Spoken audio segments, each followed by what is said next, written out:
Welcome to Learn Your Astrology. We're here forecasting the week starting Monday, August 10th.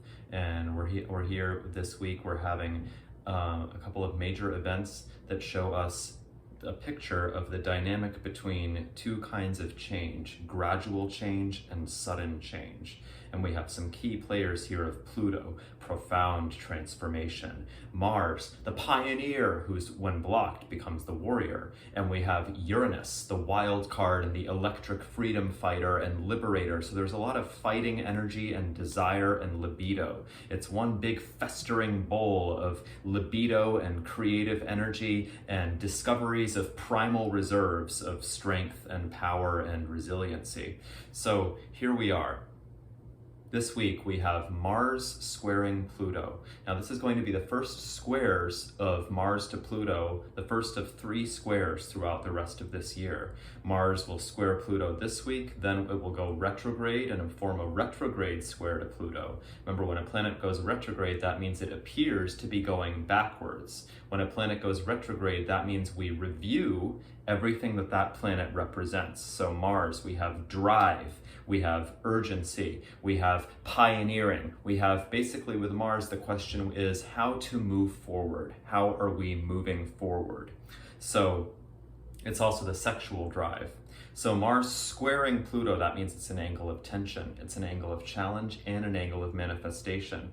Mars and Pluto. Chances are that it would be great to look into your most primal passions over the course of this week and how those primal passions are rising up. Really start to examine closely the parts of you that will stop at nothing to get what they want. Pluto, that lord of the underworld and the sneaky spy behind the scenes, is trying to pull the reins in on Mars. It's trying to pull the reins in on the fighter that just wants to, is like a Pavlovian dog salivating and going to get those desires met. It's pulling the reins in on the speed at which you might be going for and trying to act out those desires.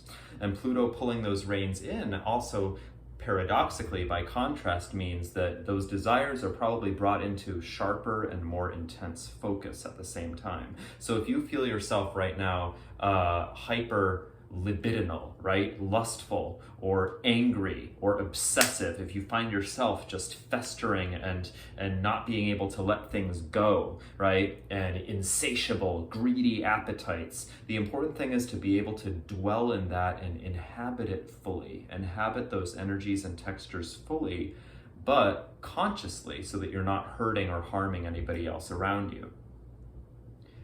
Also, Mars and Pluto are the co-rulers together of the sign of Scorpio, and together they bring us both death and resurrection.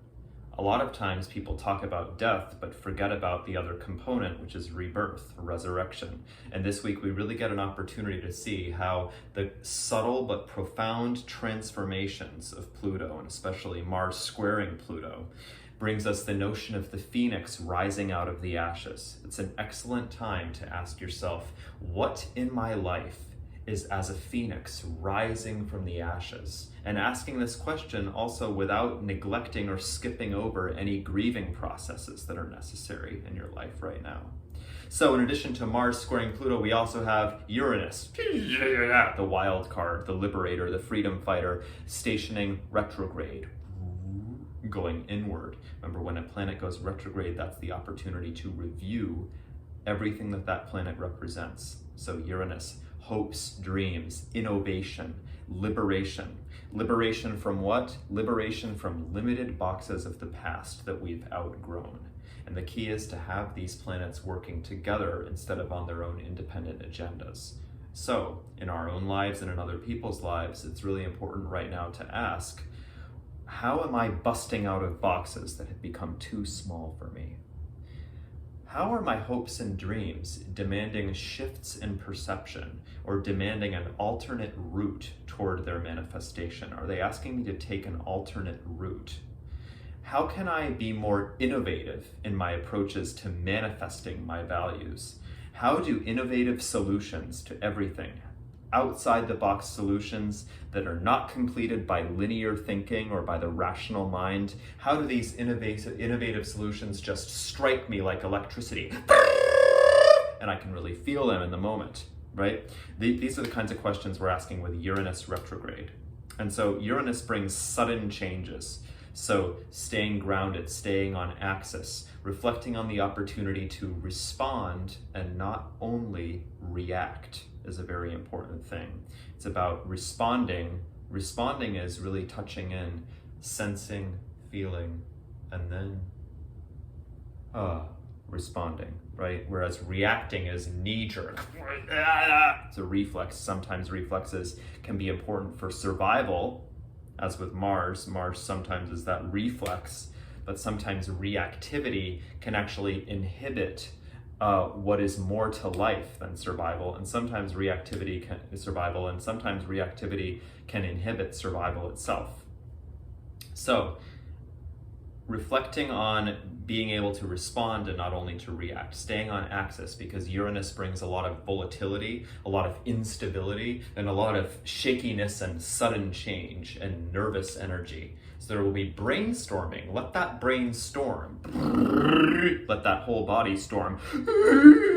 But don't feel pressured to come up with linear solutions in a kind of overly verbal, rationalistic kind of way. This is about being struck like by lightning, and coming to solutions in that way. So Uranus retrograde, Mars square Pluto, sudden change, gradual change, profound transformation, sudden bursts of epiphanies and bursts of shocks, what feel like shocks but are actually awakenings, and the profound, gradual, slow transformation of the depths of our souls and of our resources. So astrology is a study of where the changing meets the changeless. William Blake, the poet, said it best: eternity is in love with the productions of time. And this week we get to reflect upon the changing and the changeless, both suddenly and gradually. So embrace those support systems, knowing that those support systems also need to be adaptable in the moment. And really embrace and let yourself be proud of and celebrate the reserves of primal strength that you discover during difficult moments this week. When you're faced with uncomfortable truths, as we invariably will be, because Pluto and Mars square is also going to the deep guts. No sanitized politeness or correctness. No, it's going to the deep guts of the truth. And the truth hurts a lot of the time. The truth can be really uncomfortable.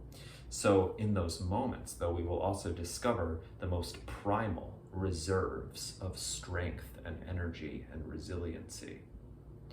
So reflect on those reserves of strength and on their connection to your support systems, not only by yourself, but within community, knowing that those support systems need to adapt to the changing moment.